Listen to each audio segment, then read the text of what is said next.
A very good morning, students. Today we'll be dealing with El Niño and La Nina and the other anomalous events. Normal events' importance cannot be understood without their other counterparts, that is the anomalous ones. Today we will attempt at understanding few of such anomalous events, namely El Niño, La Nina, ENSO, Walker circulation and Indian Ocean dipole.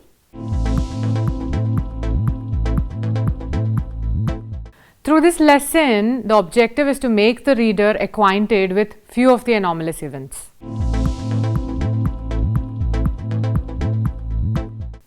El Niño and La Nina. The terms El Niño and La Nina refer to periodic changes in the Pacific Ocean sea surface temperatures that have impacts on the weather all over the globe. In the Pacific Ocean near the equator, temperatures in the surface ocean are normally very warm in the Western Pacific and cool in the Eastern Pacific. This helps to generate heavy rains over Southeastern Asia and Northern Australia and keeps parts of Pacific coastal South America relatively dry. This normal pattern of Pacific sea surface temperature is disrupted periodically by El Niño and La Nina, naturally occurring climate phenomena that occur roughly every 3 to 7 years. El Niño, the warm phase, and La Nina, the cold phase, typically last for 9 to 12 months each, but in rare cases can last over multiple years.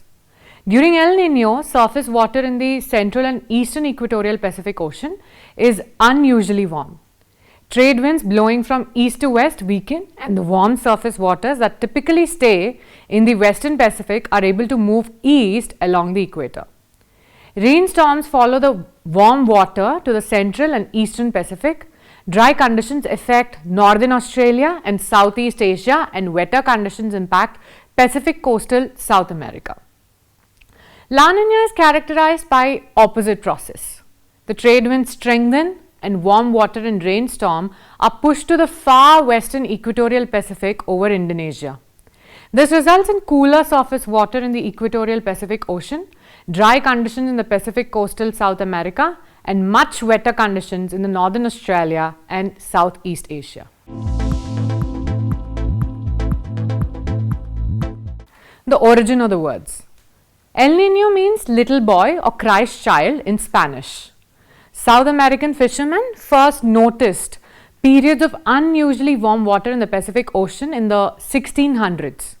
The full name they used was El Niño de Navidad because El Niño typically peaks around December.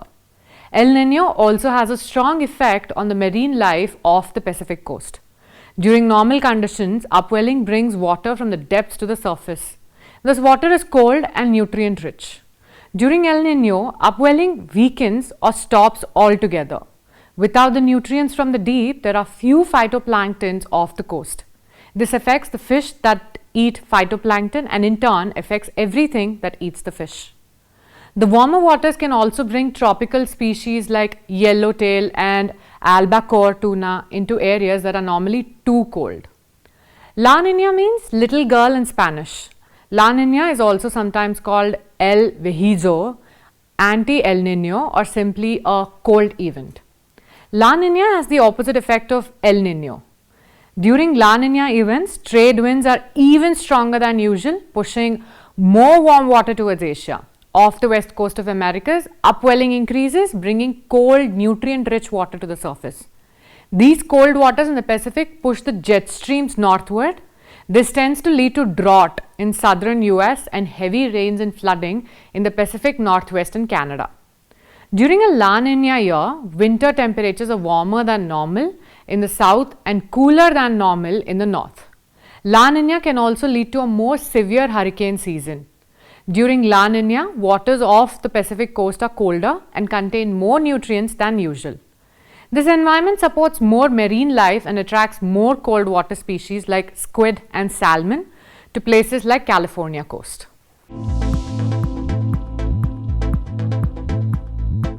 ENSO, El Niño Southern Oscillation.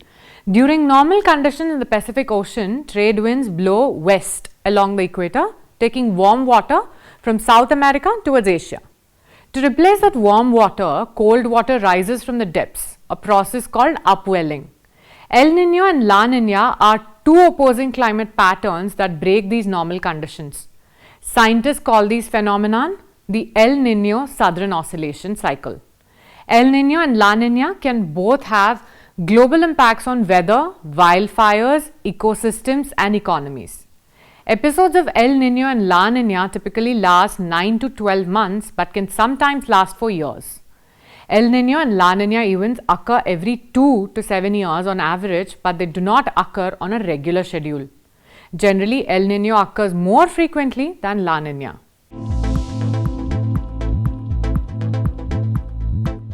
Now let's see how El Niño affects India. In a normal monsoon year without El Niño, the pressure distribution is as follows. The coast of Peru in South America has higher pressure than the region near northern Australia and Southeast Asia.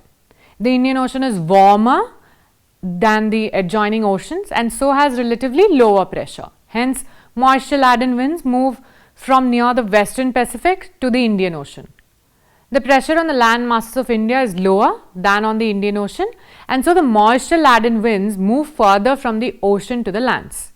If this normal pressure distribution is affected for some reason, the monsoons are affected. Impact of La Nina in India. Talking about the impact of La Nina on India, Raghu Murtagadde, a climate scientist of University of Maryland, United States, was quoted by Down to Earth as saying that the rare episodes of frost in Mahabaleshwar and cold waves in hilly parts of Tamil Nadu and so on can be associated with a La Nina. A La Nina can affect India's winter. As you know, the winds during the winter are from the northeast near the land surface and this is accompanied by a so-called southwesterly jet stream in the upper atmosphere. During an El Niño, this jet stream is pushed southward and thus allows more western disturbances to bring rain and snow into the northwestern India. But La Nina actually produces a more north to south low pressure system which brings in Siberian air and cold wave can extend much further south. To quote him, that's what he said. The three phases of El Niño Southern Oscillation. The neutral phase. In the neutral state, neither El Niño nor La Nina trade winds blow east to west across the surface of the tropical Pacific Ocean, bringing warm, moist air and warmer surface waters towards the western Pacific and keeping the central Pacific Ocean relatively cool. The thermocline is deeper in the west than in the east. Warm sea surface temperatures in the western Pacific pump heat and moisture into the atmosphere above. In a process known as atmospheric convection, this warm air rises high into the atmosphere and if the air is moist enough, causes towering cumulonimbus clouds and rain. This now drier air then travels east before descending over the cooler eastern tropical Pacific. The pattern of air rising in the west and falling in the east with the westward moving air at the surface is referred to as the Walker circulation.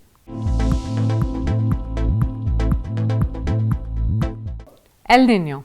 During an El Niño event, trade winds weaken or may even reverse, allowing the area warmer than normal water to move into the central and eastern tropical Pacific Ocean. These warmer than normal ocean temperatures are associated with deepening of the thermocline in the central to the eastern Pacific. A weaker upwelling of the cooler ocean waters from below also contributes to warmer sea surface temperatures.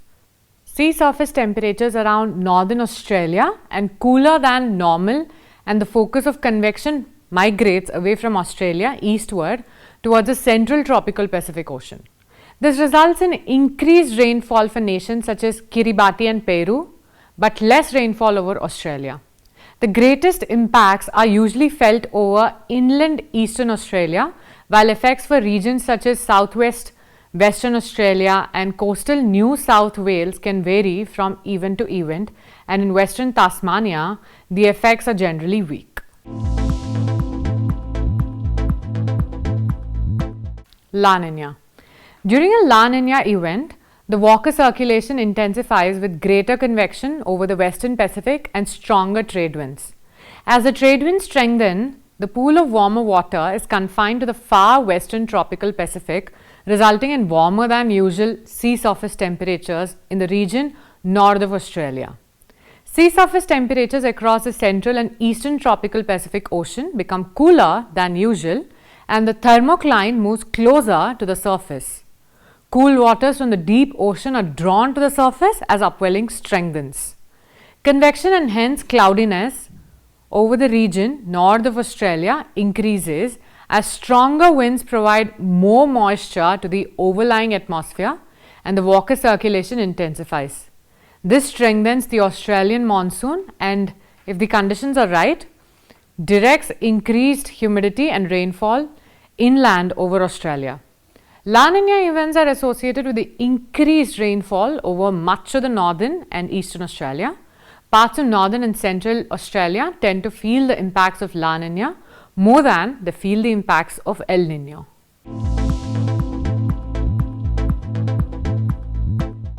Convection is a process generally associated with warm, rising air and the formation of cloud.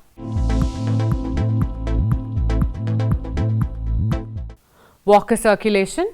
Walker circulation is named after Sir Gilbert Walker, the scientist who first recognized a semi-regular pattern of high and low rainfall and hence feast and famine over India.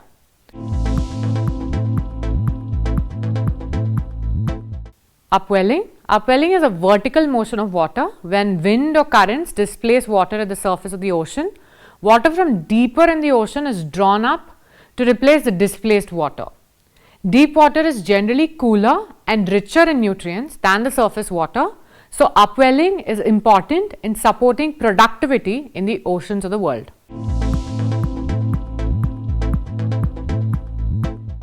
Below the surface. ENSO events are typically led and sustained by changes in the amount of heat held in the waters below the surface of the tropical Pacific Ocean. The deeper ocean is important in gauging the strength and hence potential longevity of an event. These large stores of heat, El Nino or lack of heat, act like a flywheel and ensure that an event will not dissipate rapidly. For example, during the 1997 to 1998 El Nino event, which many consider the El Nino of the century, surface temperatures were about 3.5 degrees Celsius warmer than normal in the eastern tropical Pacific. But temperatures at 150 meters below the surface were up to 8 degrees Celsius above average. Conversely, during the 2010-11 La Nina Eastern Pacific Ocean surface temperatures were up to 2 degrees Celsius cooler than the normal, but the subsurface temperatures were almost 7 degrees Celsius below the average. Such large changes in the deeper ocean ensure that the surface waters stay warm or cool even when the atmosphere above might try to push the system back towards neutral and so can sustain or lead an ENSO event. Other El Nino Southern Oscillation impacts. Winds and cyclones. Measurements of winds both from tracking weather balloons and from satellite observations also tell us about the ENSO. When trade winds blowing from east increase at the surface and winds around 10 kilometers above the ground strengthen in the opposite direction, it is clear that the Walker circulation has strengthened, typical of a La Nina. If the Walker circulation shifts into an El Nino phase, the surface easterlies weaken or even reverse, and the westerly winds aloft do likewise. With a stronger Walker circulation comes a shift westward in the typical area of the Pacific affected by the tropical cyclones. Hence, the only wet seasons in which Queensland has experienced multiple tropical cyclones crossing its coast have been during a La Nina period. Cloudiness. Changes in the location of the convection over the Pacific mean that the location and the level of cloudiness can be used to track the intensity and phase of the Walker circulation, much as the Southern Ocean tracks changes in the atmospheric pressure. Radiation, the heat released into the space, acts as a good proxy, an indirect measure for cloudiness, as cloud tops are generally far cooler than the Earth's surface. and hence more long wave radiation is released from the cloud free regions and less in cloudy regions. This radiation can be easily and accurately detected by the satellites. Cloudiness along the equator, particularly near the dateline, typically increases during an El Niño and decreases during a La Nina. Likewise, rainfall for equatorial countries near the dateline such as Kiribati is lower during a La Nina and higher during an El Niño, the opposite of the Australian impacts. Other La Nina impacts, they create stronger easterly trade winds, increased risk of tropical cyclones around Australia, increased cloudiness over Australia. Other El Nino impacts, weakened easterly trade winds, reduced risk of tropical cyclones around Australia, reduced cloudiness over Australia. Regional effects of ENSO. These global oscillations can have significant effects on the regional temperature and weather across the globe. It is important to know what phase of ENSO you are in so you can prepare yourself for abnormal weather. Where are the clouds and the rainstorms? Where is the wind? What ocean currents and temperature might affect the fish you catch for food on your voyage? For instance, La Ninas can result in higher occurrences of fog due to increased upwelling along the coast. The distribution varies locally. In Western Canada, ENSO does not have much of an effect in summer. However, in winter, El Niño is associated with warmer than average conditions, while La Nina is generally cooler than the average. Also in the Vancouver area, La Nina can also be wetter than average in winter, meaning more snow.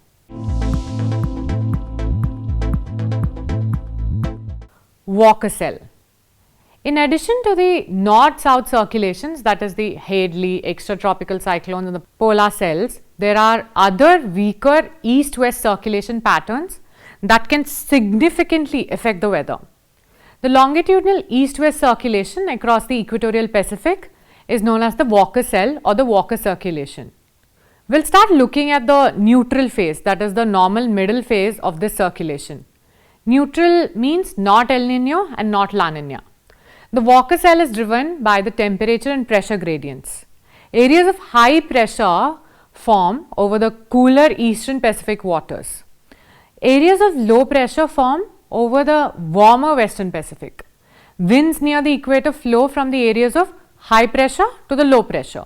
And so, the near surface winds cross the Pacific move from east to west as part of the trade winds. These trade winds push some of the warm near surface ocean water to the west, helping to make the air temperatures warm there. The warm air over the West Pacific rises and makes clouds, losing its moisture as precipitation. The drier air then travels back along the top of the troposphere towards the eastern Pacific, creating a loop. This cool Pacific air then converges with the cool continental air and sinks along the eastern Pacific coast. Because the air is cool and dry, there are fewer rainstorm events in this high pressure region. The Walker cell also drives longitudinal east-west air flows over the Indian Ocean and equatorial Atlantic Ocean. In addition to the air circulations described, there are also ocean circulations associated with the Walker circulation. As warm near surface ocean water is pushed from the east to west, the deeper, cooler water along the eastern Pacific coast rises to the surface to fill the gap. This is called upwelling. Once the cooler water reaches the surface, it is also blown across the Pacific towards Australasia, warming along the way. The warm water is forced to sink once it reaches Australasia, known as downwelling, where it then is drawn across the sea floor back towards the east.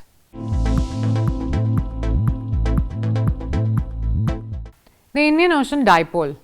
The Indian Ocean dipole is defined by difference in the sea surface temperatures between two areas or poles, hence a dipole.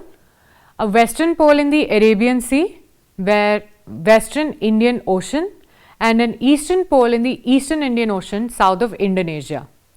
The Indian Ocean dipole affects the climate of Australia and other countries that surround the Indian Ocean basin, and a significant contributor to the rainfall variability in the region. Like ENSO, the change in the temperature gradients across the Indian Ocean result in changes in the preferred regions of rising and descending moisture and air. In scientific terms, the Indian Ocean dipole is a coupled ocean and atmospheric phenomenon similar to the ENSO, but in the equatorial Indian Ocean. It is thought that the Indian Ocean dipole has a link with ENSO events through an extension of the Walker circulation to the west and associated Indonesian through the flow of warm tropical ocean water from the Pacific into the Indian Ocean. Hence, positive Indian Ocean events are often associated with the El Niño and negative events with the La Nina. When the Indian Ocean dipole and ENSO are in a phase, the impacts of El Niño and La Nina events are often most extreme over Australia. While when they are out of phase, the impacts of El Niño and La Nina events can be diminished. Positive events cause warmer sea surface temperatures in the western Indian Ocean relative to the east, easterly wind anomalies across the Indian Ocean, and less cloudiness to the Australian northwest. Less rainfall over the southern Australia and the top end. The negative event of Indian Ocean dipole leads to cooler sea surface temperatures in the western Indian Ocean relative to the east. Winds become more westerly, bringing increased cloudiness to Australia's northwest, more rainfall in the top end and southern Australia.